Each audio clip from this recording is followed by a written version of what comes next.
देहरादून से एक सनसनीखेज खबर सामने आई है, जहां बीते रोज अज्ञात हमलावरों ने एक ब्रिगेडियर को गोली मारकर मौत के घाट उतार दिया है। इस घटना के बाद पूरे प्रदेश में हड़कंप मच गया है। वहीं हल्द्वानी विधायक सुमित्रा देश ने इस घटना की कड़ी निंदा करते हुए सरकार पर निशाना साधा। देहरादून से हुई इस वारदात ने प्रदेश की कानून व्यवस्था पर गंभीर सवाल खड़े कर दिए हैं। जानकारी के अनुसार ब्रिगेडियर को कुछ अज्ञात हमलावरों ने निशाना बनाते हुए गोली मार दी, जिससे उनकी मौके पर ही मौत हो गई। घटना के बाद पुलिस और प्रशासन में हड़कंप मच गया और पूरे क्षेत्र में सुरक्षा बढ़ा दी गई। इस मामले पर प्रतिक्रिया देते हुए विधायक सुमित्रा देश ने कहा कि प्रदेश में अपराधियों के हौसले बुलंद है और कानून व्यवस्था पूरी तरह से ध्वस्त होती नजर आ रही है। देहरादून में ब्रिगेडियर की हत्या बेहद दुखद और चिंताजनक है। जब इतने बड़े अधिकारी सुरक्षित नहीं तो आम जनता की सुरक्षा भगवान भरोसे है।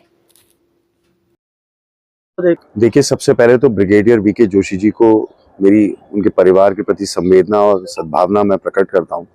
और ये बड़ा दुखदाई कृत्य हुआ है। और लॉ एंड ऑर्डर की व्यवस्था कैसी है जब राजधानी में पिछले 2 महीने से इतने मर्डर हो गए, और ये भी रैंडम एक्ट ऑफ वायलेंस जो था, जिसका सामना ऐसे हमारे ब्रिगेडियर साहब ने करा जिन्होंने दुश्मनों की गोलियां भी झेली होंगी। तो ये सोचनीय विषय है कि अगर देहरादून ही सुरक्षित नहीं है, प्रदेश व्यापी सुरक्षा की क्या स्थिति रहेगी। ये जो एक गन कल्चर का प्रचलन है और इसको बहुत वो मानते हैं कि बहुत बड़ी चीज है किसी पे शस्त्र लाइसेंस है, इसका दुरुपयोग जो लगातार हो रहा है, विशेषतः शराब पी के जो लोग शस्त्रों का उपयोग करते हैं, इन पे सख्त से सख्त कार्रवाई आर्म्स एक्ट के तहत और इनका तुरंत निरस्तीकरण इन शस्त्रों का होना चाहिए। और लगातार मैं तो कह ही रहा हूं, आपके माध्यम से फिर से कह रहा हूं कि भाई मेरे पास कोई शस्त्र लाइसेंस के लिए तभी आए, या कोई अगर बहुत ही जरूरी बात है, अगर कोई काम कर रहा हो ऐसा, वरना शस्त्र लाइसेंस कोई स्टेटस सिंबल के लिए अगर कोई आ रहा है तो मैं हाथ जोड़ के आपके माध्यम से भी कहना चाहता हूं, मैं उसका रिकमेंड नहीं करूंगा।